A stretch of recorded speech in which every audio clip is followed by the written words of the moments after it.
you allow people to touch your Lego. Yeah. I mean, don't break it. You know? Oh, look, it's a YouTube plaque. But it didn't do as well as like the other platforms. It's still on $1 million. It might be at $1 million. You know, it's always kind of scary when you're like, okay, we love this thing and this is worth it. Mm-hmm. And you show someone and maybe they're like, that sucked. Like Whataburger, as most YouTube channels, there is a life expectancy like of how many years? 7? Yeah, right? I think like the average is 7. She still is a very happy person. Yeah. Probably still one of the most bubbliest person I ever met. Sorry. This negative commentary would mess up your vibe. Oh, I hate yeah. How do you feel when the community hates you? Oh, yeah. You're a Being sellout. For being land. Yeah. Like, none of these people will say it to your face. No. Like, I'll see them at conventions and I'm like, I would love to lend my voice to characters in, you know, perhaps like a Lego TV show. Or Bluey. Oh, I mean, I'm American though. I Yeah, guess. whatever. No. Hear yourself? So I can. it's not an omni mic, it's directional, so You have a nice Wish I could setup. do right? Oh, I mean, With you have a comedy nice time. setup. I just brought cameras in here. Well, it makes it look really fancy. Well, as you can tell, we kind of started already. I guess There's no introduction to this. It just kind of turns on. But yeah, thanks for allowing me to come into your Lego room and your house. Yeah. It's really surreal to be here. No, it's always so fun showing off my collection and like displays and everything because I don't know, like at first when like even when I met you and like I saw your place at first, I was like, this is not what I saw from videos. Like I don't know what it is, just being in 'cause this you only space is so different. You see it from one angle only. Like my camera is always pointed towards the corner. So that's what you see, and you don't see anything in front of Yeah. it. So I think anyone that's come into my room, it's been like, what's over here? It's just a closet. But they're like, it's still a closet, something different. So when I come in here and I look at this wall, I'm like, I might have seen that wall once, but I don't see this. I see wherever that camera is pointing this Yeah. way. That's all all the most time. people see. Yeah. You don't see what happens over there. This is where you work. Oh right? yeah, no, that's messy. I don't show that. Well, that's what I know. No one understands that right here, right now, when we're recording this is messy. There's like 3 cameras, 2 light boxes. It's not really clean. And when I go into like spaces where it is clean, it takes 2 seconds when you start recording stuff, and it's just like a hot mess. Like when we went to Josh's room, it was clean until we started, and we were kind of like maneuvering through each other to get the setup ready, and it just took us way longer to actually hit record. And I think a lot of people forget that sometimes. It's like there was a time where you can just point your camera phone and just start, and then there comes a point where you want to up your game so much that there's this. Yeah. No, your production quality is a lot different than mine. I grab my phone and I'm like, let's do this. And I'll grab a light and kind of clip it on. I'll sometimes vlog with like a normal camera if I'm feeling a little bit fancier or like I'm like, I should probably try harder, you know, like put in the extra effort. But yeah, no, it can become very cluttered very quickly. But that's just what goes into it, I think. Yeah. But you just said it right there that you just normally use a camera phone or a regular DSLR and then like just go and put a lighter and mic on it.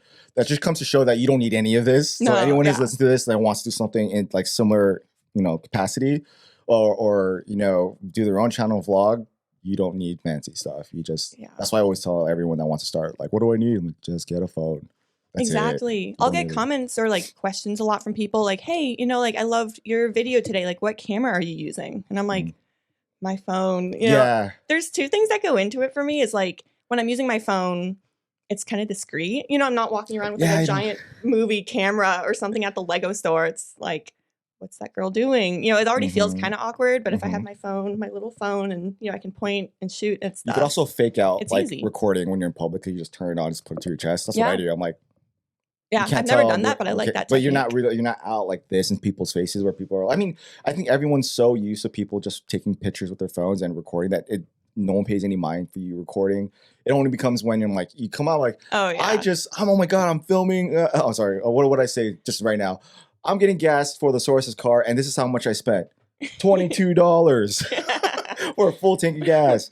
So welcome to Texas. Right? Oh my God. That was... I'm going to tell, as soon as I see Venus in a little bit, I'm going to be like, how much I spent on filling up their tank?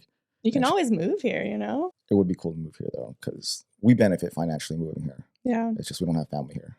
Selfishly, I just want all my friends in Austin. Like, we already have so many people. It's not like we're the ones who are out of town at this point. It's like, everyone's here. This is really cool. Now, if we can just get everybody here, that'll be great. So Claire's trying to get everyone to Florida, and you're trying to get everybody to Texas. Aren't you eventually going to move back to Florida? Man, I don't know. There's a lot of pros to it. There's some cons. Like where we are right now is a good area. Like I love our house. It has all the space I love we your need. house. Thank you. I like our house. It's it's big. It's Texas. And it has enough space for all of our Lego stuff. It's nice because we can kind of divide the space too to have like normal, like adult functioning spaces where it's just like a normal living room and we're not total Lego nerds. Can I tell people how my reaction is going into your house the first time? So, all right, let me build this up. So far, I don't know when this episode is coming out in comparison to the other one, so I can be going back and forth. But at the point of this recording, you are the last one out of the Austinites that I'm actually doing this with. It's like 8 o'clock in the morning, 9 o'clock in the morning. Yep. But I have already visited like 5 different homes, at the Blairs, Rob, Josh, Gene, yours. All of your places are completely different, right? I was expecting suburbia, but cookie cutter, all of you, or at least the ones out here, and then them's apartments because they're young. But I go to Rob's, and no shot to Rob in your hood, but it's like an apartment, like the bachelor pad, like total bachelor pad. And then I go to the Blairs. There's a woman living in this house or in this apartment. I could definitely tell. It's clean. It smells great. Sorry, Rob, I wasn't downing you out. Your apartment smells great. But I could just tell the ambiance is a little different. But it's more like lofty kind of apartment. And then I go to Josh's house, so family. He made it beautiful. That guy can make something look. I mean, the house looked great already, but like his family photos make me feel like my family's not doing squat. Their house is so cute. Like all the pictures and they had really cute like Christmas decorations outside. It feels like a family house. Oh yeah, their house is beautiful. Yeah, blue accent. I was like, okay, take note. How can I make my house look like that? But he has a nice little wood shop in his garage. So his house, but it feels very family. It's exactly what Venus and I would love about this house. So when we went in there, I'm glad Venus didn't come because if she did, she would have got baby fever because I did. Okay. So anyways, went into his whole house. He gave me a tour, and every room in his house is like redubbed. Like it's well done. So shout out to Josh. So after Josh, go to Gene's and Justin's house, Gene's husband. And it's like a brand new cookie cutter house that now Venus, if we were to buy a new house, she wants a brand new home because our home was built in 1935. There's a lot. It's gone through so many renditions. It's gone through so much makeovers, and it wasn't even to par when we bought it. We had to put more work into it. For what? We're never going to sell the house. It's worth too much, even though it's not really worth that, but whatever. But that's the kind of house we would want to move into, but it's brand new. And then I drive through your neighborhood, or I couldn't see it at night last night, but driving through this, like I can actually see the housing and I'm like, wow. This is pretty. But when I go into your house, I'm like, is this a Lego house? Because your entire first floor looks like a normal house. Yeah. And Gene's the same way. The entire first floor, normal house. Then you walk upstairs and then you're like, oh, yikes. Yeah. Whoa. These people like Lego. Whoa. Well, you guys for sure. It's like the first thing I see is like, bam, like your loft and all your Lego everywhere. And I'm like, okay, I know where I'm at. Because because I've seen during calls and hangouts, and then obviously videos, and I'm like, okay, to the right's the primary. That's where the city is, and then I know their offices are to the left somewhere. It was funny because I was like, okay, I feel like you know what to do now. I know where to go. I know where I'm at. I don't need to give you a tour. But your city, though, I know you're like looking at my room. You're I remember you walking, and I told this story a million times by now. But when you came into my house, like you didn't move. You opened the door, and I opened the door, and then you just stood there looking straight to the kitchen. I'm like, the office is right now. Go into the office. Look at the office. And your house is really cute. I was like, wow, this but you've is so seen well photos of like that same shot in that same angle all the time, and immediately when you walk in the door, that's what you see because it's one open space. It's like the size of your the whole house is the size of your living room. But then when you go to the right, then you see the office, and then you're like, whoa. So like, I knew what your spaces look like. It's etched in my brain with all your content and hanging out with you. And then when I got to actually see it, I didn't realize, one, how big your primary bedroom is. And then two, you really dedicated a city to it. And it's amazing. Like, I know it's like a chaotic mess. Oh, yeah. Which no one really needs to apologize for if they're a Lego fan, because we all get it. All of us, I know everybody tied it up because I was coming. And you're like, nah, screw it. This is reality. And I loved it because it was reality because I know this is what it's like. Yeah. And then, but like, I'm like walking around the corners. I'm like, I don't see the back of my modulars ever because they're on the shelf. But like looking at the back of the modulars, but how you set it up. And I'm like, I don't think I really digested it. I'm probably gonna run back there a couple times. Yeah. Like I'm here, move to Ross's office, and I'm like, this is so guy. This is a man's office. And you come in here, it's all pretty and white and clean. So I love the personalities between it. And I love like seeing it live. It's just really it's cool. so different. Yeah. So I know how you feel. Yeah. And everyone else that comes over. I mean, so with the primary bedroom here, it is big. And, you know, initially we did sleep in there because it's, you know, the primary bedroom. But then when we started with the Lego City, we were like, okay, this is taking up the entire room. And it was kind of a similar room to this. It was actually in Ross's old room.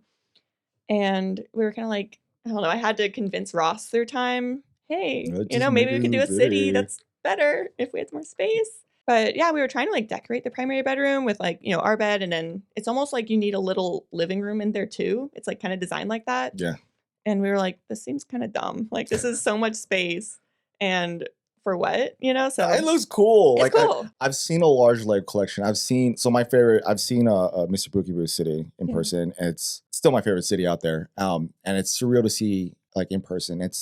His room's barely maybe another 10 square feet bigger than this. It's not that big. It's tiny. Yeah. But going into like your room that you have all the loud space dedicated to that city, it's like, what can you do with it? And it's just like going to like a Legoland or like a Discovery, like Lego Discovery Land, like where you could see this massive city in like real spacing from each other. So I could really, I haven't seen that in my life, unless I go to a Discovery Center or Legoland. So seeing it in someone's house, it's like, this is cool. And I cherished every second I was in there. So I'm gonna go run around it a couple times before we leave. Yeah, no, let's do that. Do that. No, I'm glad you liked it.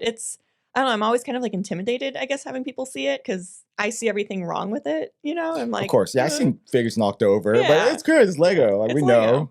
Have you ever brought like other people up here that are not Lego fans? Oh yeah. Like Ross's family, you know, like his cousins will come. And I think everyone has the same reaction where it's like, oh, we've seen it, but like, whoa, this is actually in your house. Yeah. And we're like, yep. Like, this is a lot of Lego. It's a lot. Have you ever brought kids up here? Yeah. So Ross's old coworker has 3 boys. Uh-oh. And they are so sweet. Their whole family. The coworker actually introduced us. So very special place in our heart for them. But yeah, they came over and the 3 boys, like it was so cool because they were in the city and they're like, oh my goodness, there's so much stuff. And, you know, we were all like downstairs doing like adult talk time, you know, like hanging out. And the kids were all like, oh, like we want to play. And they were like playing with the DeLorean here and like opening it up and like switching out the different features. I was like, this is so cool. And the parents were like, oh, is it okay? I'm like, yeah, like please play with it. This has never been played with. So you allow people to touch your Lego? Yeah. I mean, don't break it, you know, please be careful. But so like there are like that. Just be careful around that. Don't touch that, maybe. Be careful that with the AT that might fall. But for the most part, go to town. I'm the same way. I'm like, why not touch it? It's Lego. If it's like older or more brittle, I'm like, just be really, maybe just look. Okay. But like the DeLorean, I'm like, if it breaks apart, like they're kids, they'll probably put it back, you know? Or try to. Yeah. And I also I'll deal with it later. Like one day. Yeah. If that breaks one day, I'll deal with it. Yeah, it's fine. But yeah, they'll be in the city and they'll like be playing with things and it's weird because I don't play with it. You don't play with it. You don't be like, hey Ross, blah blah blah blah blah. We did that once or a few times. We did like Disney Bachelor. We were like really bored during COVID, and Aladdin was the Bachelor. Why Aladdin? Because he has like half his. We didn't have that many figures. Yeah, I don't know. We picked Aladdin, and so we did like a role play thing with like the minifigures, and okay, like you know, just like imagining this. Ross was more into it. I think he was like, "This is cool. Yeah, let's play it." We've done some other things too, like I'll build a friend set and all the mini dolls, and I think it was the party boat where there's a spinny thing on top, where there's like a dance party kind of feature. And he was building a Star Wars set, and then he brought all of his stormtroopers over to the party boat and like had them have tea time. So, okay, I'm trying to understand the way of play. So do you guys do you have a scene in your head and you mimic the scene and you call it a day? Is that your play? Or is it like you create the scene and then you're like, hey, blah, blah, ding, ding, ding, ding. and you start moving it around. I don't know if there's voices. Or like, maybe there might be some of that. Like, psh, psh, psh, psh. I think it's more just like silly setups for the minifigures. You know, like why are the stormtroopers with this the friends on the party boat? Like, yeah, it's just kind of like, oh, that's kind of funny. That's normal because you do that for your content anyways. Yeah, that's true. So, yeah. So like, you technically play with your Lego. I guess so, yeah. I'll put the minifigs in like weird spots and kind of tell a story around it a little bit. But I think it's important to play with it sometimes because essentially that's what it is, right? I mean, I know it's a creative medium, but sometimes it's just fun just to use the true innocent part of it is to play with it. And that's what Lego really wants. They really want you to play Lego, right? Play well. But I don't play with my Lego like I would want to. I would want to do that. But for some reason, I only do it with my children. But they don't want me to play because they just take over. They're like, no, daddy, you can't do that. I'm like, okay. Whatever. This is your story. I'm just here. But my city's like yours. Like, I think I cleaned it up when you came over. Yeah. But for the most part, it's always destroyed. That whole bottom level. That second level is now starting to be destroyed because they get the stool. Oh, they're getting bigger. Yeah, and so they just look. And then when I was taking that, right now, all the monsters are down. Mm-hmm. So I'm like, I can't. So imagine, you see my room. So like, I pulled out 2 folding tables. And I have all the monsters down because I'm lining it up. I think that's one of the other things too, like creating wise. I just don't know what to do because I've created this mess and I don't know how to get out of it. Yeah. Because I can't do anything else. I don't know whether it's been so long since I posted a video and I don't want to do another low effort content video. I actually want to put a real one out. And so I start a project and I'm like, no, this isn't going to work. So I do another one and I'm like, no, it's not going to work. Wait, I think the other one can. So let me go back to that. So I'm like bouncing back and forth and I can't finish. Like these are scripted videos. They're all scripted. Yeah. So they're scripted. The a point shoot part of it, that's done. It's just literally packaging it up together, putting all the B-roll or changing the A-roll where I want it to be on the focus point. So like me personally for making content for long form, I've just been overwhelmed with like, I don't know what to do. Let me just make it short. It's quicker. I definitely, like I was about to say, like, whenever that happens, I'm like, oh, I'm not doing anything. Like, I feel like I need to be productive in some way. It's like, let's go to TikTok. Like, at least I can accomplish a video, you know, and it'll take an hour versus 8+ hours to a few days. You know, YouTube takes so much time. But yeah, no, it's hard when you have all these projects and like, especially with the city, I have so many kind of like half started or like lots of footage, I guess, of me building. You know, I don't want to put it out where it's like, I worked on something for 2 hours and it's not really ready. It's cool. You built a little wall, like no one cares, you know, but if you build a huge wall or, you know, landscape something, then it's like, okay, this is enough for an update. That's true. Like city updates are hard. Like I really put it up to all the like city channels that are just mainly that to put out. But Mr. Bookie Boo, he says it all the time. He's like, yeah, I don't know what to post. Is this worth a video? Laying tile out for like the sidewalk. Right. But for most people, actually, it is because you get to see your city again in a different perspective where you're focusing on one small part of the city that you don't really focus on. So we get to see that part of the city versus not seeing it because you're showing this part of the city in the last video. So I don't know. I mean, putting your effort in like little things, I think can go a long way, and you do that. I think you've mastered that with short form. Oh, cool. Thank you. In the very beginning, we've talked about it a bunch of times in Cali Brick Click, like did short form break my channel? Do you still feel that way? It's been really interesting. So, you know, with YouTube, we have always been more of like a lifestyle kind of channel, like Lego lifestyle. It's not really about Lego, you know, like it's me and it's Ross and how we interact with Lego and what we're building and, you know, what we're excited about and all that. When we started posting shorts, I guess like it's weird because no one posts a video and says, man, I hope this flops. Like, you know, but I didn't expect shorts to impact my channel the way it did. And last February, about a year ago now, I was posting a bunch of shorts because YouTube changed their shorts monetization. So I was like, okay, this is awesome. Like maybe I can post more on here and just see what happens. And it just blew up, like truly exploded. At a certain point, like one of the days we got like 30,000 subscribers in a day. And I was like, what is happening? Yeah. When we hit 100K, I think I started that day at like 75K or something. And we were going for a walk and I was like, oh, we're at like 92K. Like there's no way, you know, our 20-minute walk will put us anywhere close to hitting 100. And on the walk, we go from like 92 to like 95 to like, what's happening? We're like, oh my goodness. So we kind of run home because I was like, man, I always wanted to do like a 100K stream. Like I thought that would be so cool. Like that's such a big milestone, especially like with the YouTube plaque. Like YouTube sets that up Where for is you. that? It's over in this Can I corner. see it? I haven't seen one. Who has one that I know of? Nobody. All right. Oh, look, it's a YouTube plaque. Oh, fun. I'm so this is what it happy. is. Yeah. Okay, cool. I like cried when I opened it. I put my fingerprints on that. Whoops. Oh, you're good. That's a good sense of accomplishment. I know, like, when people say they get it, it's just like, okay, what's next? And you just kind of move on. Yeah. You're close to getting what's the next one. Million. So this year, I guess, I don't know. I've never really believed in the vision board. I was always like, that just seems like a weird aesthetic kind of thing like girls do or like anyone does. But I've seen some more stuff about it, and like even more Lego creators are doing it. Like I saw Holly do it. Some other content creators like outside the Lego niche are doing it. And I'm like, okay, maybe I should do that. And I haven't made one yet because, you know. I've done them a lot. Only Yeah. because when I worked for Urban Outfitters, like since I was like the store manager, I was partnered, like my partner in crime in every store was my head store merchandiser. So all the time we're creating vision boards based on the, you know, what the look is for that day or for that month. It's a lot of work. Yeah. You know, it's kind of like I've at least like reflected on goals, and I don't know, it sounds like insane, but I'm like, I think we could hit 1 million this year. Like I think that's like a real goal.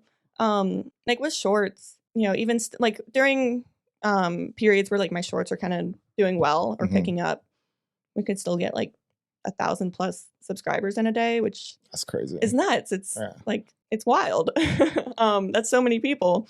But, you know, during kind of off times with shorts, like they're always kind of rolling along a little bit, but, you know, it'll slow down to where you're getting like 50 to 100 subscribers in a day, kind of like more, I guess, normal-ish numbers for my account, my channel size. But yeah, I don't know about the impact of shorts. Like, I don't think it really helped with my normal videos, you know, like that's been the criticism, right? Yeah, I mean, I put out videos and my views are definitely going up, like especially for vlogs. They never really went past like maybe 30K. Like that was kind of where they would cap out, but like my release day vlogs at like almost 70, which is cool. Kind of like I'm excited about that. That's cool that almost 70,000 people watched me. How's our video? Our video? Oh, it's doing well. I think it might be around 70 as well. Yay. So cool. Yeah, no, that's doing well. All right. I was supposed to ask you for those analytics because it's been a year. So I'm just genuinely curious if people are still watching it. Yeah, no, it's still doing well. But yeah, I don't know. Like I've done what I can with kind of converting people. I'll do like the Lego City stuff, and then on YouTube you can do like related videos. So I'll be like, hey, you know, if you like this, do I have Taylor Swift in my Lego City video? Like maybe watch my long form Lego City. And it's a totally different vibe. Help? You'll get like a few hundred to a few thousand views from it. So it does help. Yeah, people will come, but I don't know if they're staying the whole time. Like, I don't know. I'm curious with you, because I've said it before to other people, but our sizes aren't as big as yours as far as like subscriber count and views. So I'm genuinely curious if you do what the CEO or the creator director of YouTube and all the YouTube gurus and like Mr. Beast says about shorts. Because I don't see anybody in Lego doing it well. Whereas you only feed a little bit of the video. Like your point of your short isn't just a short. It's your long form video that you release tomorrow. Like your short's related to that. But you only feed it 20% of what they would want to know. So they're like, wait, what? And then the link goes to that. Yeah. So then they watch the actual thing. Because you're just giving them a trailer. If you're feeding the audience like everything from front to end, then they're not gonna watch it. I mean, I was doing a lot of reels just for fun because I just wanted to see double digits on my Instagram just cause. And now I'm like, I'm there. I'm like, okay, I'm cool. I'm good. But I just throw it up on YouTube, and then this past month it just went up. I'm like, what's going on? Like all my shorts just all went up. And then with that at the same time, you know, you can see your top 10 videos. For a while, it was just the shorts, but then slowly started to be less shorts and older videos that I have. These are like a year old. Like, why are you guys watching this? So those are starting to increase, and I did nothing to push it except for linking them to relevant videos. So I'm like, okay, if that works for me, I'm genuinely curious to see for a very short, heavy audience base like yours, would that help you? That's a good idea. Like, I know you're like, what's in my Lego City is like the killer. That's pretty much gold. I'm not saying to change that, so keep that.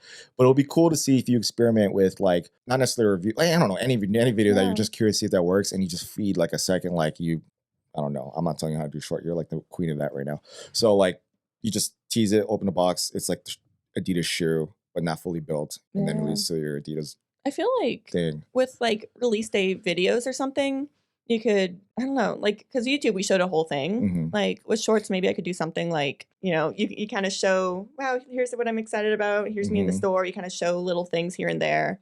And then check out the long form to see what I bought. I spent $400 or whatever. Yeah. Well, your hook is right there. Yeah. The short's your hook. That's pretty much what it is. It's focusing on the hook. And then you want to be satisfied, so you watch the long form. But a lot of people watch your long form because of your vlogs. Yeah. So it's just you and your life. The vlogs do well. So the question is, how do you make your short form people who are used to seeing like the quip, funny, trendy stuff and what's in my Lego city? Like, how do you bring them over? It'll be interesting to see if you kind of convert what's in my Lego city to your city. So do I have a blah, blah, blah in my city? Yes, here it is. But I also have blah, blah, blah, blah, blah, blah, blah, blah. Check out blah, blah. I mean, like, if you kind of just link it in a very cohesive way like that, where it really like they start commenting on those videos. And they're like, oh, shoot, if I comment here, she might answer. Yeah. So I've seen a lot of... I know TikTok won't like that. Oh, yeah. You're moving people to YouTube. Yeah, no, that's true. But no, I have seen like comments on long form YouTube videos and even like TikToks that aren't from like the Lego City series. Like I'll be building like a roller skate or something. The new creator set. I saw that. That was cute. It's cute. And they'll be like, do you have a roller skate in your city? Or like, they'll start asking about Lego City stuff. And I'm like, that wasn't this video. Like, yeah, you created like a habit. Yeah, they're like, do you have this? And I like the variety of comments from that. It's kind of weird. There's some weird stuff in my comments. How do you choose? Kind of like based on relevance, I think. Or just really simple topics like a turtle. Like everyone knows what a turtle is, but I'm not going to be like, do I have the UCS Star Destroyer? It's like, what? What is that? Like normal people don't know what that means. But a roller skate. Do I have a butterfly? Like no matter who you are, if you know what, everyone knows what that is, then it hopefully appeals to everybody. And I've tried doing like more Star Wars stuff and that doesn't really do as well. But I found like through short form, it's a lot more like of a female audience that watches me. Like I did like, do I have boba tea in my city?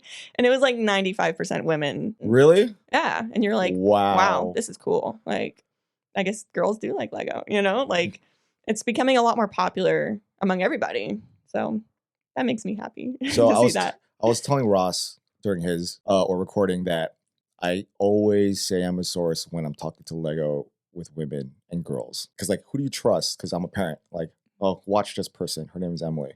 Watch Emmasaurus. So like, safe. I'm like looking at everyone's content. Like, I don't recommend mine. I'm like, don't watch mine, but watch Emily's. Like, they're always like, oh yeah, this is a great channel. I like it. I'm gonna stay here. Cool. Yay. So it's really cool to know that your audience is actually like heavily like, on that side. Yeah, is the same thing with YouTube or the same thing with TikTok? Can you tell? Because I'm just thinking Instagram. Oh gosh, yeah. So for your long form for YouTube, I'm sorry. For my long form, it's hard to tell. Like, I'm sure I could dig into the analytics a little bit more, but like just the basic analytics where it's like how many girls versus female male ratio. It used to be like 80% male. It was mostly dominated. Yeah. But now it's a lot more even, and I think that's purely because of short form. Like it's reaching anybody, regardless of like gender or whether they're into Lego or not. Yeah. It's just anybody. So it's starting to even out a lot more, which is really cool. Yeah. Which I think it's also showing that your content's not being shown just to Lego people. But like you were trending, right? When you were growing, like top what in YouTube? It was like the 12th in the country, I think, like fastest growing channel for a week or so. To do that and not do the fast paced content. Gosh. Dude. I mean, it was all from shorts. Yeah, but still though, yeah. I don't care what kind of content you make. You still did it. People can say whatever they want about shorts, whatever. You have a plaque. I do have a plaque. You have a plaque. And that also helps with like brand deals and stuff like that. So I think, for someone who does this full time, you have to kind of be strategic, right? So a lot of income comes from brand deals. Now that YouTube gives you the whole what's it called? Like the media kit, brand partner. But it shows you, it's pretty cool. I mean, before you used to have to do it to yourself, and you can technically do a better job than what YouTube gives you, but it gives you something. So if anyone does YouTube content now, I don't know if it's available for everybody yet, but eventually you'll get the brand, whatever it's called. Yeah. It's weird on mine. Like, it tells you like your average watch time and stuff. And on YouTube, if you're putting out like 12-minute video, you want to see like 6 minutes or something. Because I do so many shorts, like my average watch time is like 50 seconds on there. It's like your channel average watch time. And I'm like, yeah, but you could finagle that for like a little bit. Like, do people want to see a third? Because that's what I tell like people that want to do stuff. I'm like, okay, do you want this to be a long form or short form? I guarantee you it'll reach more people if it's short, because the attention span is short and they really just need to know what it is. That's all. They don't need a review of this. It's like, no, they really want in and out. So I guarantee I can make this much in impressions just for shorts, and it will hit. Like, I have 30 seconds. They'll listen to most of it. Right. So I think, and with your shorts in itself, you hit millions. So reaching millions of people, because I don't think brands really give a crap about shorts and long. It's still millions of people.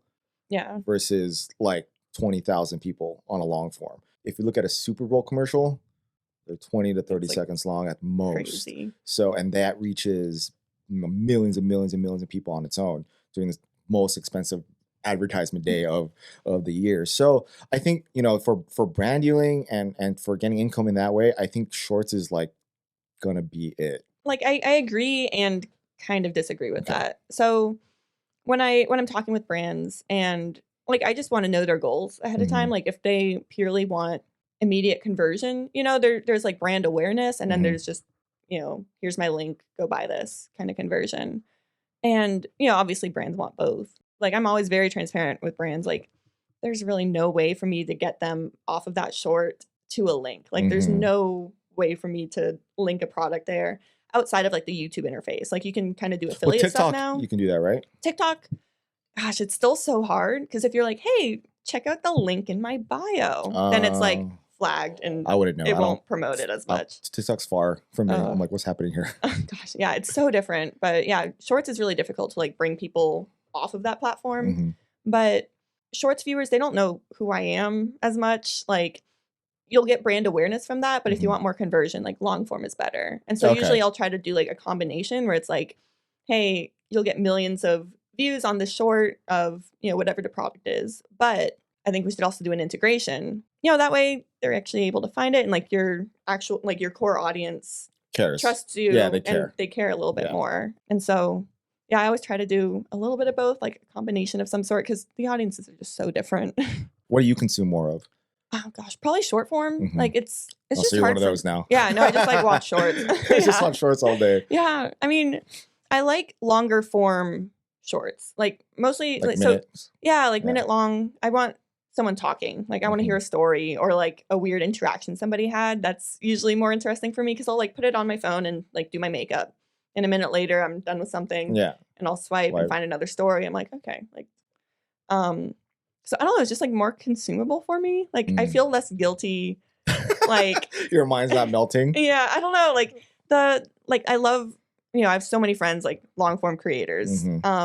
It's just, I don't know, it just takes so much more time to like sit there and watch. And like I wish I had time to like watch everybody's videos. But yeah, I don't know. I just consume more short form. It's just quicker, easier. It's easier. You can do it anywhere, and you don't really have to like think. Yeah.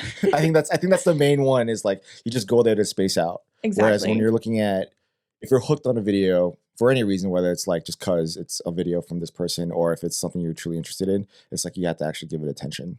Yeah. Or at least attempt to, before you like kind of days off, do something else. So, but you recently just said before this is that you don't feel like a YouTuber anymore. Yeah, no, it's been a really weird shift. And we started as YouTuber, like Emma Source was YouTube. Like I think on Instagram, it was really just to promote my YouTube. Yeah. And at a certain point I was like, wait a minute, like, Instagram, I should probably be on here. Like I didn't really see too many Lego creators doing reels, and I loved watching reels, and like the trends were so funny. So I was like, okay, I can do this. And, that kind of progressed into TikTok, kind of figuring that out. And that's where like the Lego City series kind of bloomed, where, I got weird comments like, do you have this in your city? I was like, poop. Cool. Yeah. Do I have poop in my city? I'm like, let's do it. And, Kelly Clarkson reaches out, and I was like, what's happening? Like ridiculous. But yeah, I mean, for a long time, like, and I think even still, YouTube just feels so much more respected. It's like the amount of work that goes into that, and the views, and like, if you're good at that, that's very respectable, at least like in my opinion. Any content people put out is respectable, but like YouTube just takes so much work, and it's so hard to grow.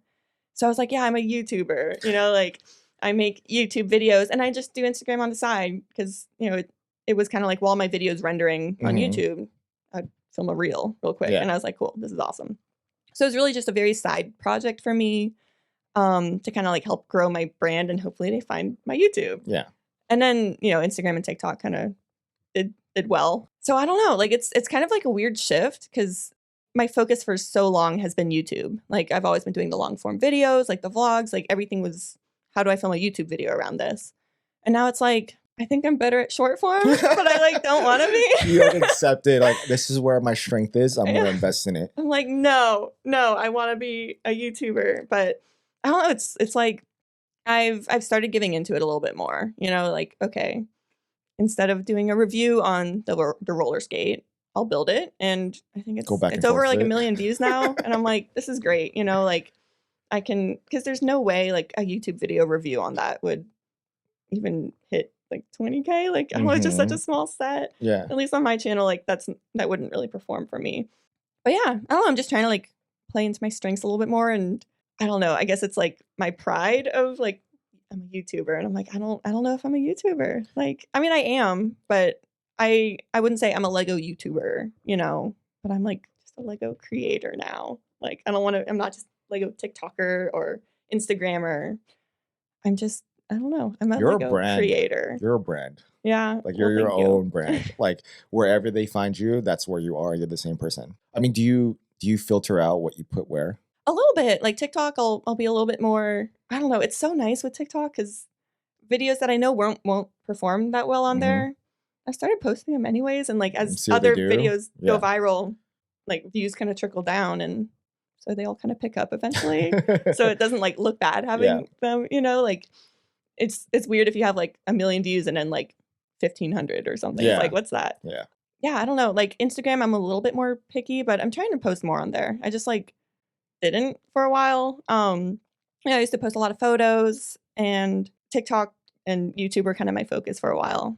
But I posted like a picture of the roses and I think the algorithm changed or maybe I was just like lucky. I don't know. But I've never gotten more than like maybe 10,000 likes on a photo. Like that was a wild thing if that ever happened. And like my roses, I took a picture of them and it's at like 50K or something. And I was definitely inspired by Jean to do that. Yeah, her camera. Yeah, I was like, okay. She took a photo and it What's destroyed. Do you think it's because like people are not used to seeing photos anymore? I mean, I take so much, like I get so happy posting a photo on Instagram now. Yeah. Like I rarely do it, but when I do, I'm like, hey, yeah, it's a photo of my case that I just made and gonna travel with, and people tend to like it. Yeah. And like, so when you post like with someone who has a very heavy real viewership, you post a photo and they're like, it's gonna pop up on their stuff on their normal feed if they click on that. Yeah, if they click on that part of the not real part, but they'll see it and it's like, oh, it's an image. What is this? But it's sad that that's not Instagram anymore. But yeah, I don't know what the whole thing is. They kind of flip what they want to focus on all the time. That's what it seems like. So you don't feel like a YouTuber at all? I mean, I do. Like, so what do you post on YouTube then? Because you know what you post on TikTok, Reels, like you're going to be focusing. So what, out of those videos, I know how you make them, as far as like, how you be able to put in multiples. What do you decide to put on YouTube then? Yeah. Is that the last thought now? It's not I think everything kind of revolves around YouTube still, just because of how much time it does take. Like, I'm not talking about the long form. I'm talking about your short form. Oh, shorts. Like, okay. What do you decide to go on YouTube? So anything, what's my Lego city? Of course. Just goes there. But it's hard because like TikTok has, different monetization where there's like the normal one where you get paid for any length video. And then there's like their new beta program where you get paid only for videos a minute or longer. And so I always, I try to make videos a minute or longer because, we're trying to pay our bills. Yeah. So I'll like take that video and then I'll like edit it down so that it does fit on shorts because, TikTok, you can post up to like 10 minutes now, whereas shorts is 60 seconds or less. So I'll edit it down a little bit, make it, as clicky and snappy as possible. So yeah, anything what's in my city goes on both TikTok and YouTube. Instagram, I'll do like the build videos or like maybe like reveal videos for new sets. The city series, I don't know, it didn't like pop off on Instagram as much as on other platforms. I think like the dog poop one, I don't know what it's at, but it didn't do as well as like the other platforms. It's still on 1 million? It might be at 1 million. You're still winning. That video rules. It might be on 1 million. But so I got other comments on that one too, and it was like, "Do you have big poop?" And I'm like, "Let's do it. Let's go." And that was a Triceratops poop. Yeah, yeah. I was like, I bought the set just for that. I was like, "Let's go." And it's doing well. It was worth it. You see the return on that investment, right? Yeah, no, it did well. $60. Yeah, I was like, worth it. You could have just made that from your extra pieces. Probably, yeah. I don't know why we bought that, but whatever. But no, I mean, Instagram, it's all kind of different platforms. Instagram is still more trend-based from what I've seen. I'm also not as active on there, so what do I know? What do you know? I think you know more than a lot of us, so I'm trying to like pull that out of your brain. Yeah, I don't know. I mean, I wish I understood YouTube as much as I feel that I understand short form. Like short form, I can look at it. Like I'm really kind of crazy when it comes to filming my short form, and I don't like filming around friends because I'll make them refilm something with me 30 times. I'm like, that wasn't what I want. But I think that's normal with a lot of us. I would think so. If we were to record, or if you record that in the homies, like we all we understand the process. Let's record it a million times until you think you got it right, and then we'll stop. Sometimes we might put it 2 cents, but for the most part, you're the creative control. But do you film with like other people, like not YouTubers? So it was like my best friend from college. I might have forced her to do a TikTok with me. Was it the dance? Yeah, it was like a dance with like Lego bags, and like you kind of swirl it around, and it was cute. But I was like, why do I remember that? Yeah, I was like, okay, nice. Why do I remember that? But she was getting upset with me. I think she's so sweet, so she didn't show it. But I was like, I know this girl enough. She's like done. But yeah, we filmed it like probably 20 times. And it was hot in Florida. Yeah, I was like, let's go. In public. And it was outside the Lego store, and I don't know if I'm just like seeing things, but I saw someone kind of like staring at me. You know, if you're at a Lego store and, you know, people will maybe recognize you, and they just kind of stare a little bit longer, and you're like, hi. What is this? Like, please say hi. Like, please come up and say hi. Like, you're not bothering me. I want to meet people. Yeah. But, you know, later that day, I got like a DM. Like, I saw That's kind of creepy. Like, I mean, like, if I'm there, I'm like, okay, cool. Like, I think I know who you were. But I was too scared to say hi. Was that the response? I think so. Yeah. Which is really sweet. It's like, I'm really like not that. It's just the way that sound is like, I saw you at the Lego store. I'm like, okay. Like, I saw you too. Like, what? But no, I mean, it's always really fun meeting people in public. Like, that's really cool. But yeah, no, I'm very picky with my content to the point where, like, even like thumbnails, I'll what are you looking for? Ross, did you knock? Okay, it's time. It's time. Yeah. Okay. All right, hold on. Let's put a pause. We're gonna go get some barbecue because we're in Texas and it's lunchtime. So split 2 seconds. Yay! Well, you guys go. You guys go. Oh, for the slaw, we're gonna go with a single. For the mac and cheese, we're gonna go with a pint. Ready? Ooh. All right, so this is Shai's first time trying Texas brisket in Texas. Is it moist? It's melting in my mouth. All right, we're back. We just had barbecue. Oh my God. Tell me about your experience with it. Like, I'm used to this. Texas barbecue? Yeah. You're used to it? Yeah. So waiting in line for barbecue is actually not a new concept, right? No. So we have the same thing in California, and there's a few spots that I like to go to that I really cherish every time I have the opportunity, and all of them are Texas barbecue. It's marketed as Texas barbecue, and you look at the history of it. They were pitmasters or they apprenticed like somewhere here, and they've been doing it for decades. So they're well-established barbecue spots in California. Every time I go, they're great. So coming to the, here, I scheduled out for you guys to take me to a barbecue spot, right? And going here, you can immediately see the pits in the front. Oh, yeah. We were second in line. We got there an hour in advance, and it's like 30 degrees. It's cold, but the line fell up quick. Yeah. I was very surprised. Like literally after like 5 minutes after we were there, we were contemplating to see if there was going to be anybody showing up because how cold it is. And there was a dude with a t-shirt and shorts. He's not from here. He's not from here. So, but then, it wrapped around the location, and I'm like, oh, this is serious. And then getting the food coming out. I'm one that gets like a lot of the like different type of sauces that you could eat. Ross is like, no. Don't do that here. Don't do that. Can we just get like one? Yeah, so we got sauce. And so we brought it back to the house. I didn't pop open a single one of them, No. and had the brisket straight up. Wow. Oh, yeah. I'm still very full, and I feel so happy. Yeah. Like, Well, I mean, I didn't pick was out like I good. thought I would. Normally, Yeah. if I really like food, I don't know limits, and I'll just eat it. That's why I just bought a pound. I'm like, okay, if I don't eat it, worst case, you just guys get more beef out of it. So, but for me, I was just like, oh my God, I want to come back just to eat. You're welcome anytime. Yeah, I know. I'm like, hey, yes. I'm gonna just come. I'm just come through for like a day and a half. I just want to Yeah. eat dinner, and I'm gonna leave again. Can I just crash at your house for like a couple hours?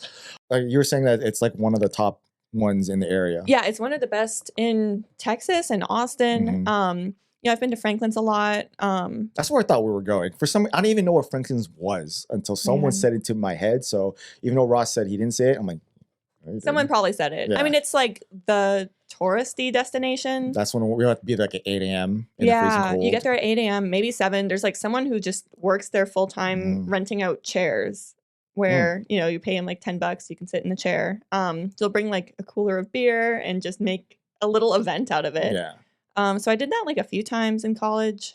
It's good, but it's like, it's not that good. You don't Okay. want to be there So from like it's 8 the name till of the hype. the hype's hype the is name. there. Yeah. Yeah. Like I definitely bought a shirt, Well, I mean, it's like you're here. It's like, when you wanted to see the stars in Hollywood. I'm Yeah. like, I was like, I need to see the stars, Shy. Take me to see the stars. Sure. And you get there and you're like, okay. I'm like, was it worth it? You're like, yes. I'm like, okay. Yeah, I think it was. I'm like, It was okay, cool. I'm like, There were the alright. stars. Yeah, I mean, they're iconic. But it was like, I'm like, I don't want you to remember this. I don't want you to be there. You were in downtown LA, and like it's already bad. And I'm like, I remember that guy that homeless dude that walked in right behind you. I almost got out of the car. Oh, yeah. You didn't see that? He like got Uh, right. So when I dropped you off, like you opened the door. He came in. oh, 'cause- yeah. Yeah, he came in. I'm like, oh shoot. So Yeah. I got out No, of the you car. texted me. I was like, I'm like, hey, but then the security came like right Yeah. afterwards. So no, that's good. that's LA. Sorry. Yeah.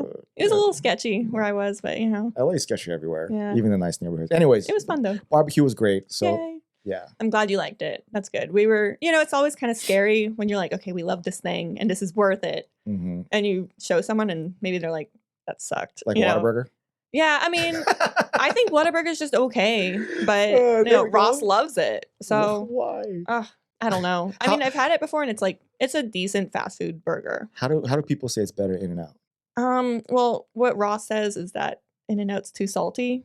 But I like In-N-Out better. So Jean don't says the fries taste like cardboard. I don't really get I'm like kind of cheap, I'm just like, okay, I don't need the fries. I'm just going to get These are the burger. Oh, yeah, well, I mean, that's it. fair. Fair enough. I don't know. So you choose In-N-Out over Whataburger. I'd say In-N-Out. We have like Muyas. I think like there's like a burger tier, there's like Five Guys, but you're also like, why is this $12 for like, a fast Like food-ish kind of burger? So do you consider Shake Shack fast food? So I haven't been to Shake Shack in probably like 5 years and I've only been once and I don't think I ate. I was like meeting friends there. So there's one near us, but I just never go there. What's the other one? Patelli's or what? Muyas? We have a No. Muyas.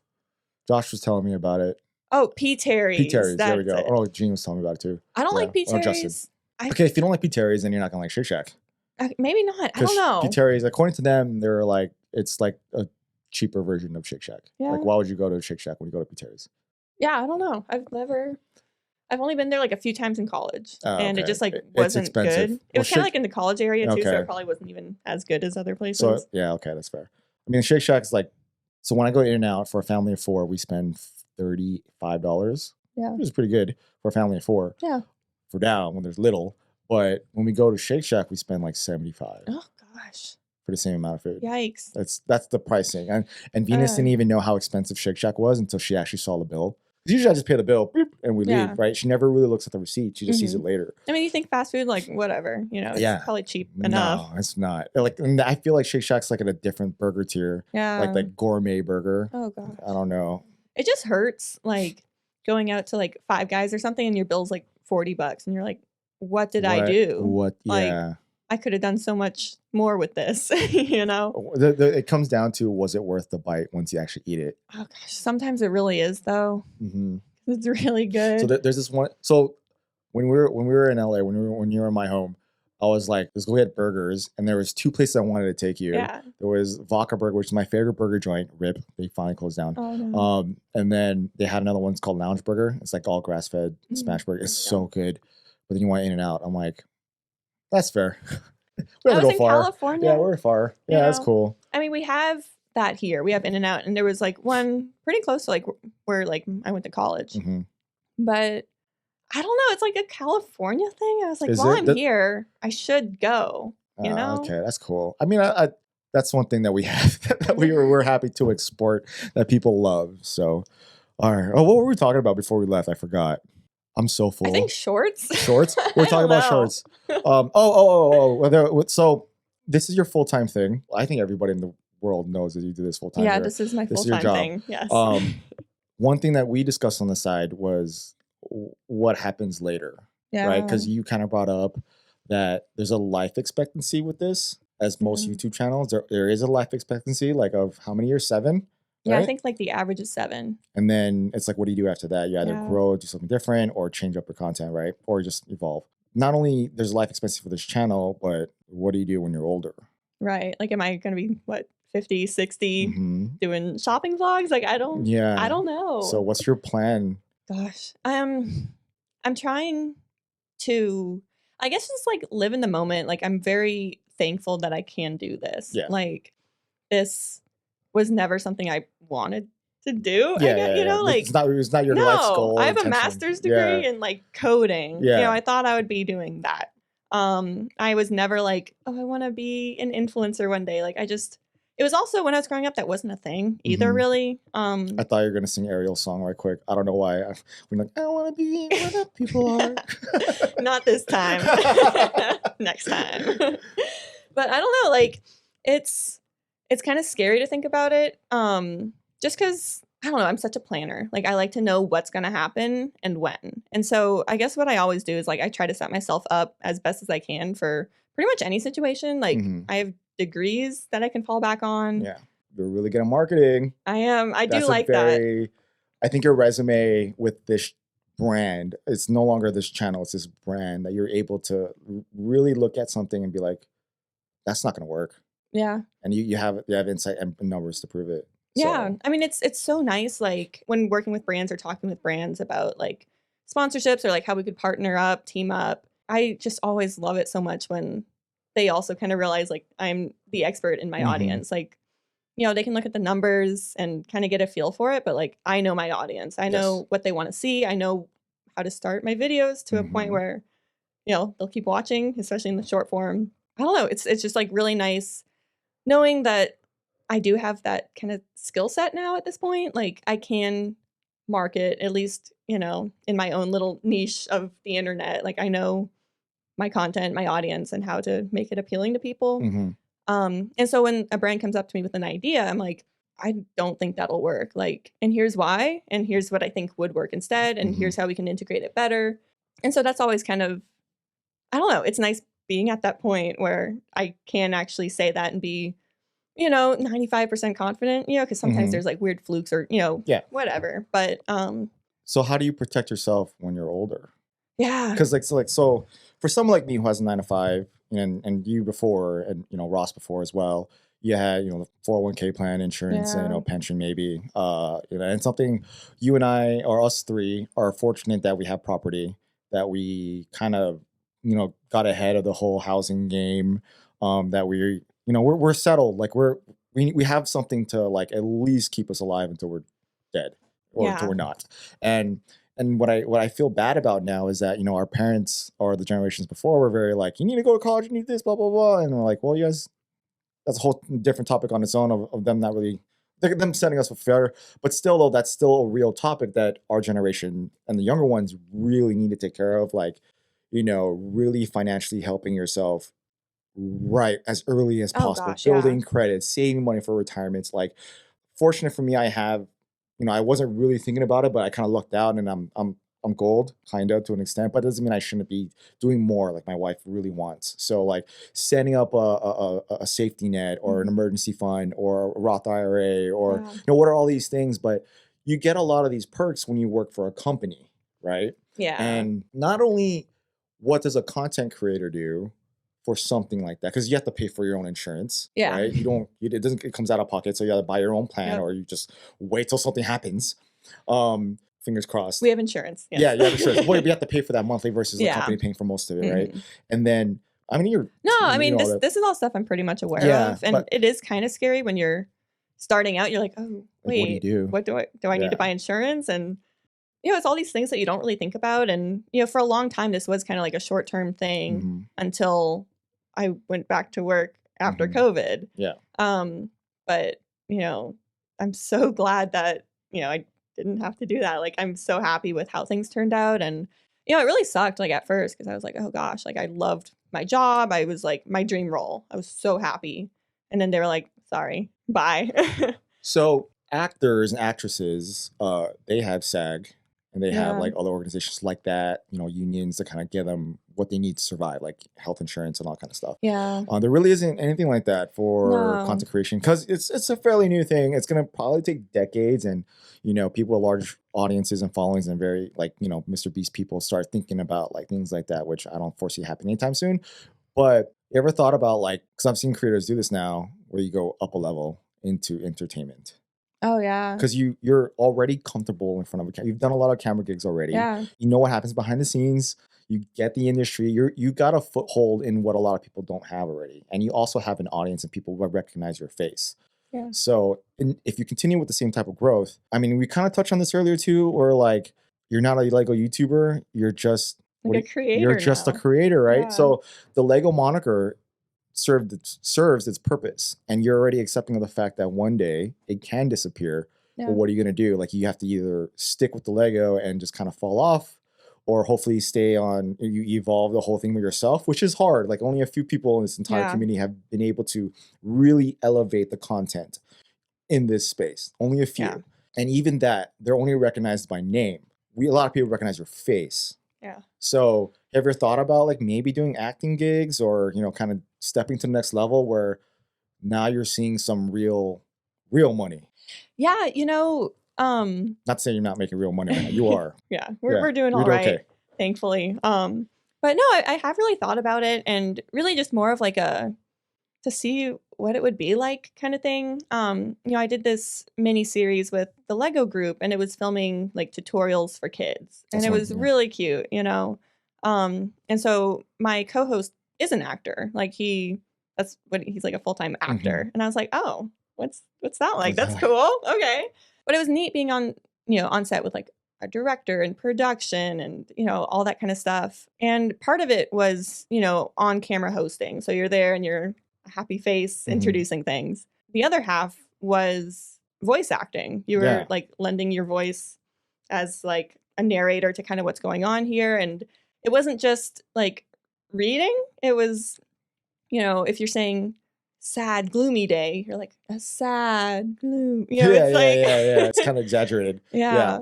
And so it was really fun kind of getting more into like character with that. I thought that was really cool. And I really enjoyed it. And so after that, I was like, how do you like do voice acting? Like, that's kind of cool. So that's something I like might want to explore at some point. I don't think I'd be great at it, but like, I don't know. Mean, something for a small project. Do you think you were great when you first started this? No, I objectively sucked at it. Like, it was not very good. So you're in the boat of creators whose personality really carried your channel. Yeah. Right. I'd agree with that. So like, you're not doing anything heavy with your editing. It's simply you talking to a camera and your personality carrying you through the video. And a lot of people gravitated to it, for whatever reason. So that should say something about your potential of being in front of a camera. I'm not in casting or anything. I just know a lot of people who did this or at least attempted to do this living in LA. It was like, you couldn't work anywhere and do somebody like in that grind for like 10, 20, 30 years.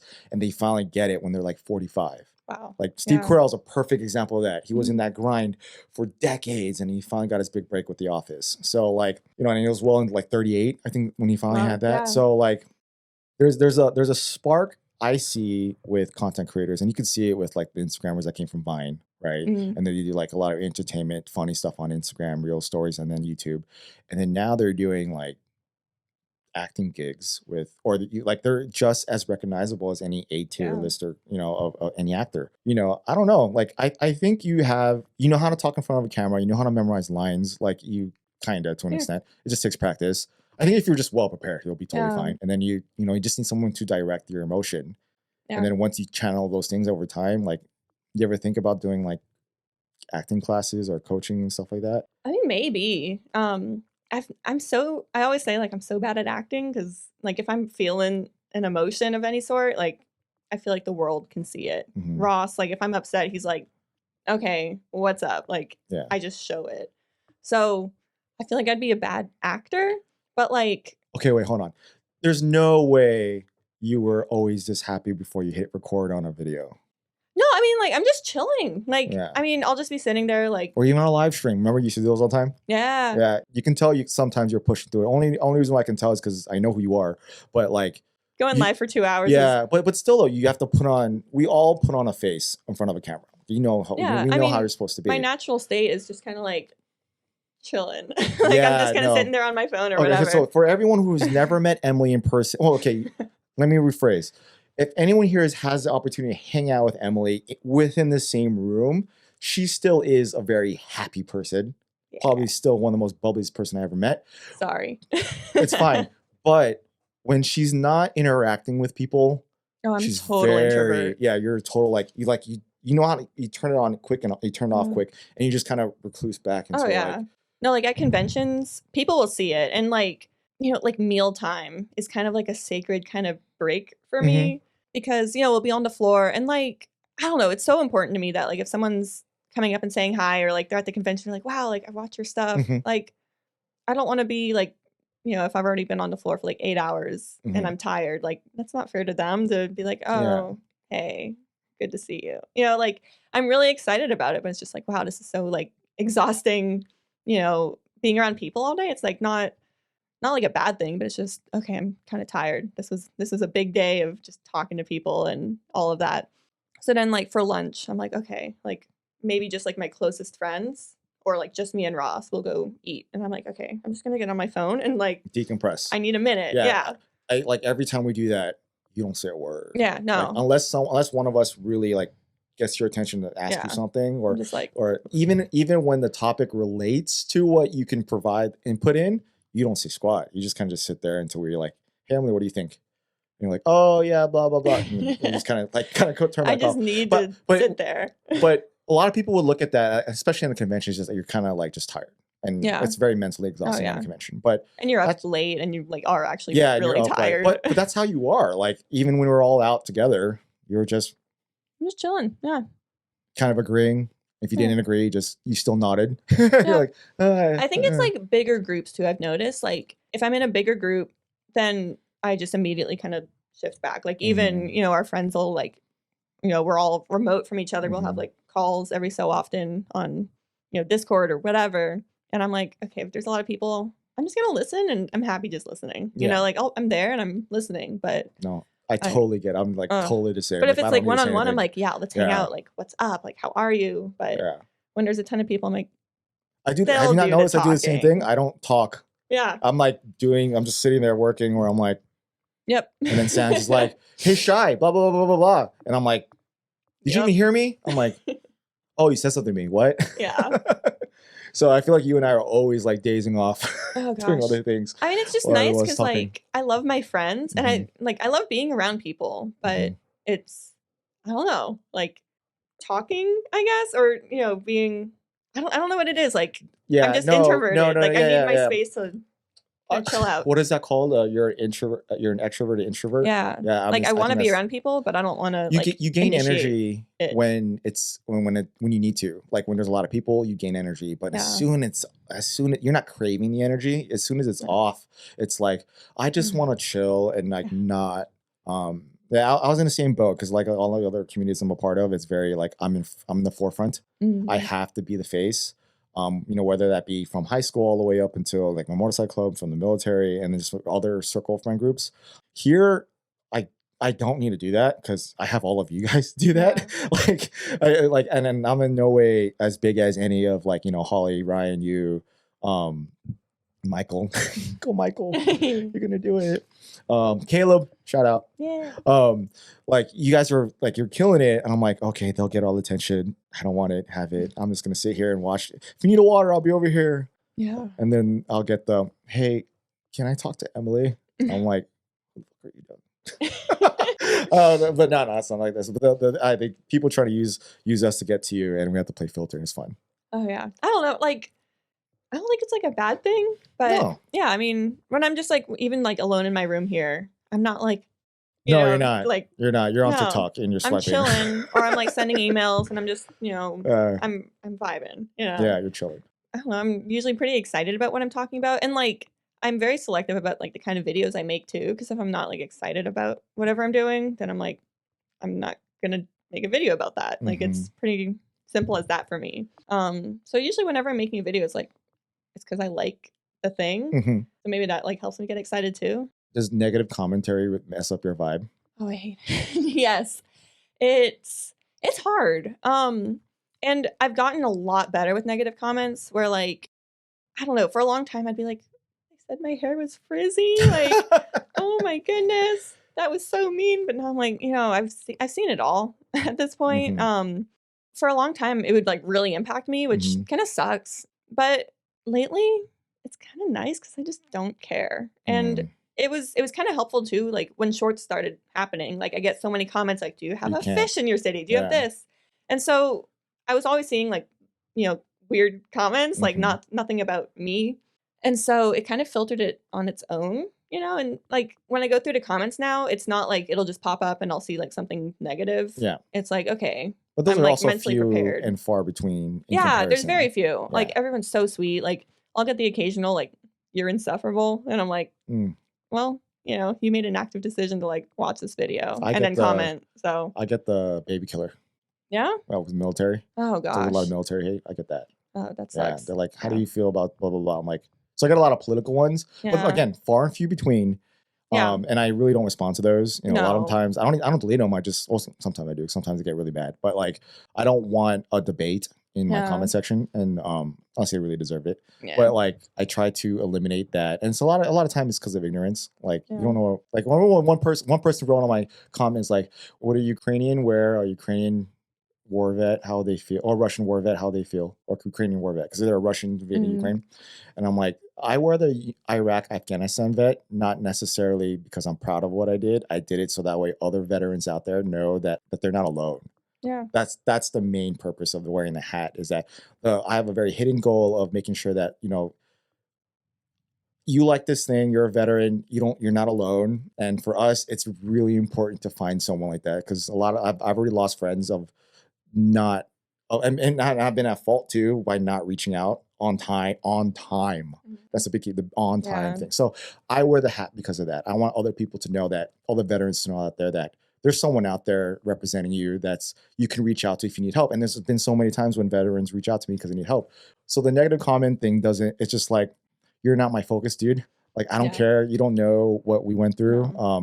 They have no idea who you are. They don't know you. No. Yeah. So with that, how do you feel when the community hates you for? Oh yeah, you're a sellout. For being LAN. Yeah. So no, it's weird because like I think a lot of people assume that I only have all this Lego because Lego sent it to me for free, and I'm like, oh yeah, I just showed up one day and became an ambassador with like no Lego. Like we grew from shopping vlogs. Like we've spent a lot of money, and not that matters, but like I love the hobby, and it's like weird because I'll get comments sometimes. It's like, oh, like you're such a sellout on this video, and I'm like, that's the thing though. So like every twice a year, right? You get a new class of new Lego ambassadors, and that's really when the negativity pops up. Yeah, and it's usually against the people who made it. I'm bitter towards it, but for a completely innocent, different reason. So just full disclosure out there. If you don't know what I'm talking about, go to episode 4 with Pan Fan Noodle, and you'll see what I really mean by that. But again, I have to stress enough, I don't dislike you for being on LAN. Like the thing is, like with me, I'm happy you're on LAN. Like you're my friend. I want you to succeed. You do this for a living. Why would I hate on you for being an ambassador? Like, is it because of the name Lego ambassador? Is it because you get free sets? Why do you think people really don't respect it as you think, because people do, like when you get it, when you see all these people like this is their land video coming out video, like I got accepted to land, blah blah blah, and you see So many people are much so support. excited. Like Yeah. congratulations, I hope it's me one day, blah blah blah, Yeah. all the way down, and you see that one comment sell out. Yeah, you know, I always look because I'm like, There's this gonna is be so one. nice seeing so many people that are positive about this, but there's always one There's way at always the bottom. one in the bottom. But then they'll get liked a lot and it'll start jumping up in the comments. I don't know. I mean, you know, LAN is a program. We've been in it since early 2021. Mm-hmm. And it's gone through a lot of like different changes. And I don't know, the thing for me is like it's a tremendous benefit being part of this program. And like I'm so thankful to be able to, you know, work with Lego this closely.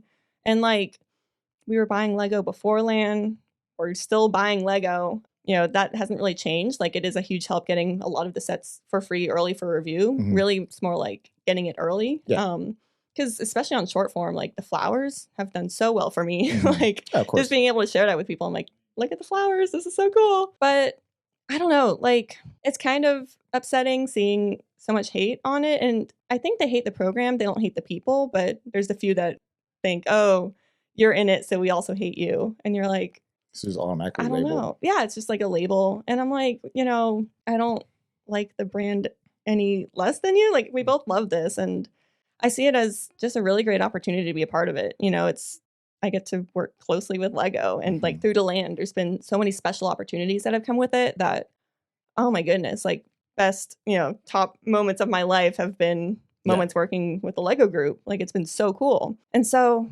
there's so much negativity about the LAN, but I feel like it's an opportunity that most people, if it was in front of them, they would also jump on it. Yeah, why wouldn't they? You know, like, I don't know. Whenever I see like the LAN hate mentally, it used to really upset me because I'm like, this is a personal attack on me. Like I've worked so hard to get here. Well, you haven't made the land defense video of any kind. Like you really haven't, you've never really, you kind of took it gracefully. I know when someone, you know, anyone out there, when something negative happens to them, you know, regardless if they get kicked out or not, or if they get, you know, reprimanded in some way, or like, you know, the hate's just so strong, or like a comment so strong out there, they really lash out to defend LAN and defend themselves on being on LAN and why they did it.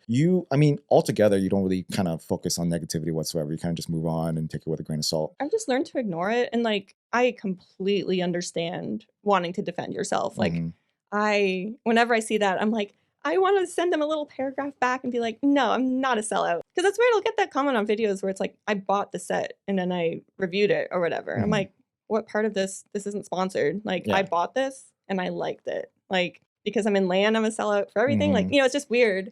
But I don't know. I totally understand wanting to defend yourself. I feel that too. But I've just seen it backfire on people so much. And like, you can't really ignore it. You know, mentally, it's like, this sucks. But, you know, it's wasted I have energy. Ross. It's wasted energy. It's wasted. Yeah, because then you're mad and, you know. You can't argue back. It's a political answer. Like you can't really change somebody's mind on how they feel about it. There's like, it's like when I try to defend customs. Like, why would I spend $85 on a minifigure? I'm like, yeah, why would you spend $85 on a minifigure? But like, you know, I have to explain the process, and every single time got to explain the process. And it's like, do I really want to explain the process every time? No, it's just not worth it.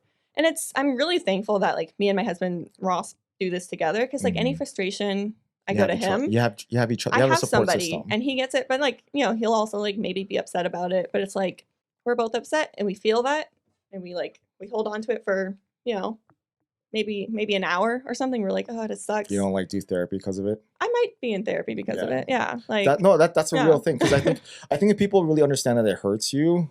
Yeah, no, I mean, right? People forget that you're human, and like we're in a very positive part of the online community, right? Like the Lego in itself, overall, it's a very positive experience. It's the reason why I'm here, right? The biker world is very negative.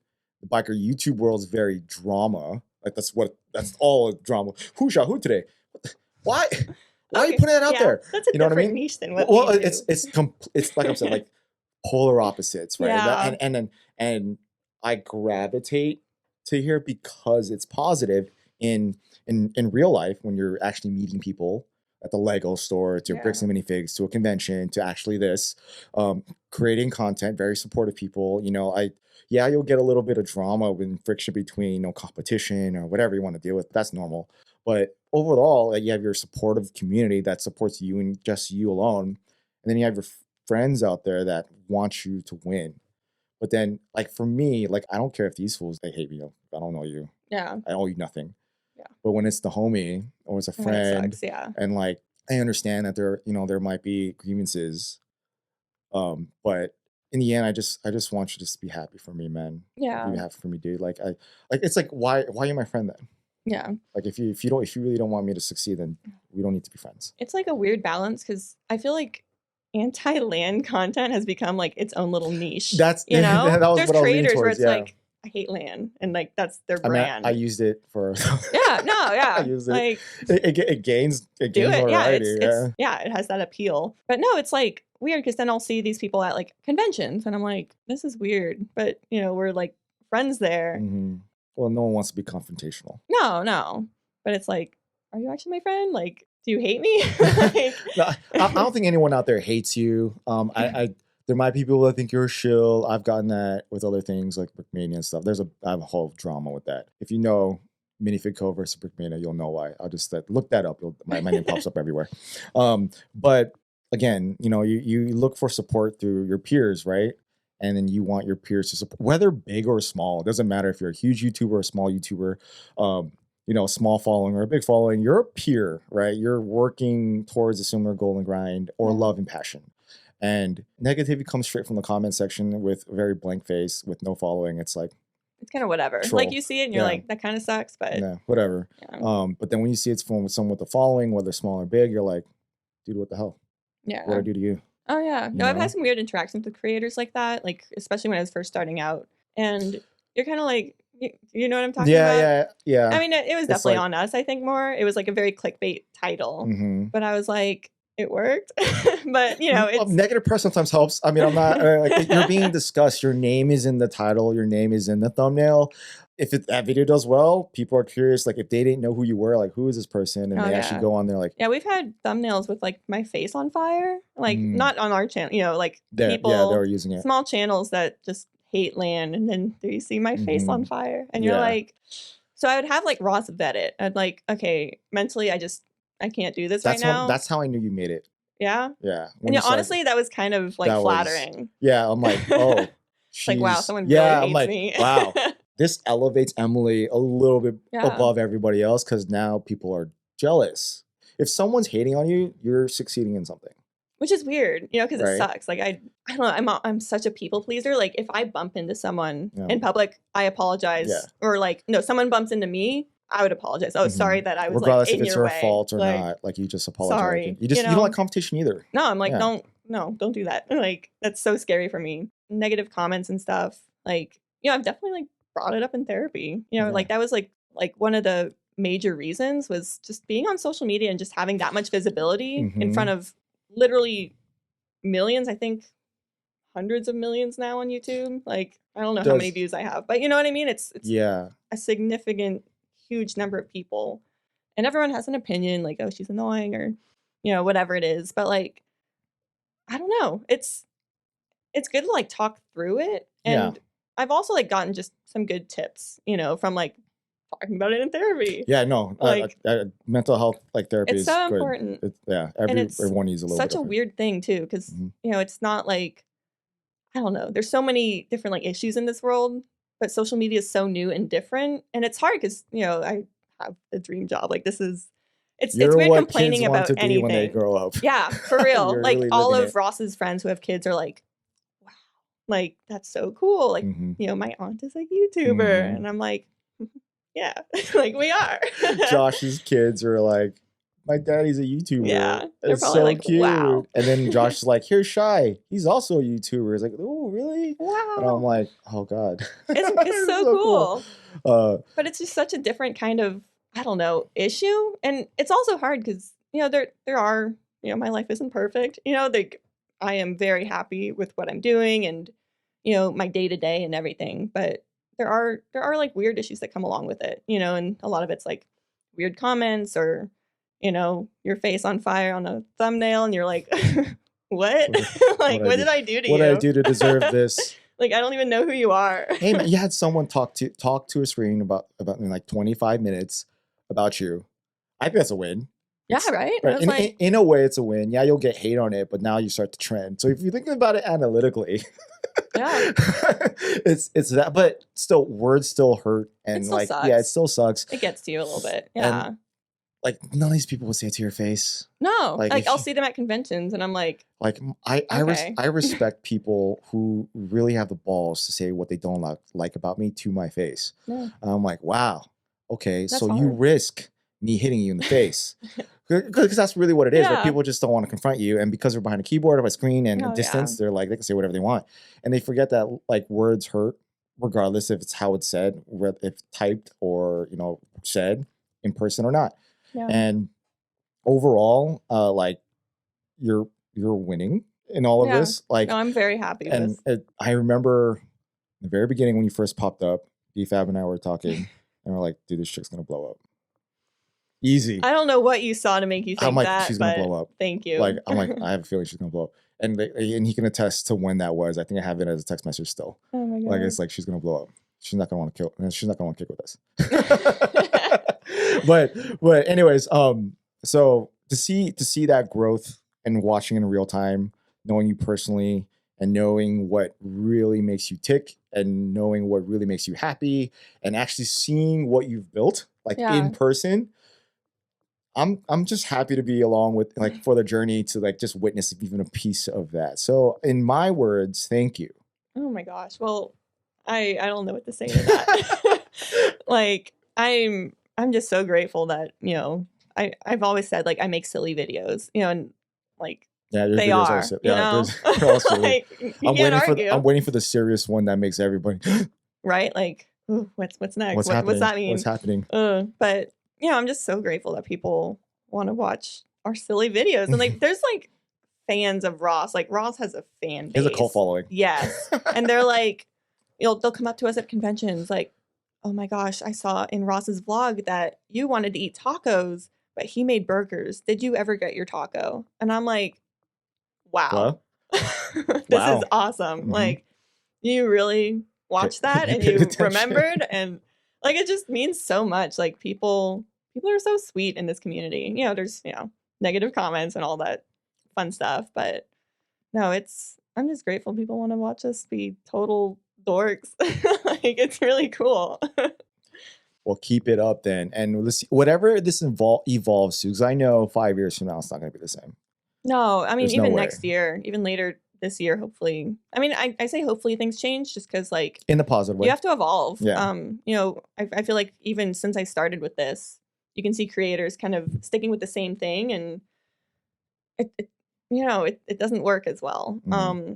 And so I'm kind of nervous about what that'll look like in the future. I've so far evolved a lot from the beginning, but I wouldn't say that's like a trends evolving kind of thing. It's more like I'm learning how to make a video just better. Yeah, I think. Yeah. And so I don't know. I'm really excited to see what the future holds. I have a lot of goals, and especially with like the long term. What are those goals? Oh, I have so many. Just name a few. Don't name them all. And you don't have to get into like anything else as far as numbers. Just what would you like to see for your brand within 2 years? There's like some specific brands I would love to work with, and that like I'm already kind of brainstorming how to maybe reach out to them to make something happen.